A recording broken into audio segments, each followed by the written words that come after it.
Guys, meron tayong unboxing video at ito na nga po yun, ano, from Shopee. Yes, plastic, syempre meron siyang label. So far okay naman, no, hindi naman halatang kwan. Okay, pero i-check na natin habang mas maaga-aga pa, may liwanag pa at dumadami na rin ang lamok dito. Grabe naman. Okay, saan natin yan? Okay, ano ba to? Okay, yung ating baklava, ano? Baklava ba, parang ganun. So yung ating mask, which is Inuteo.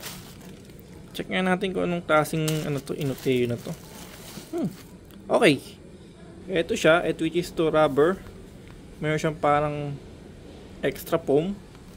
Yung ating mukha siyang polyester, meron siyang ba ng label? Okay, so meron ba siyang label? Wala siya nakalagay ng label. Wala lang siya nakalagay ng label, pero ito siya guys, no? So dito rubber siya. Yan, may red, may foam.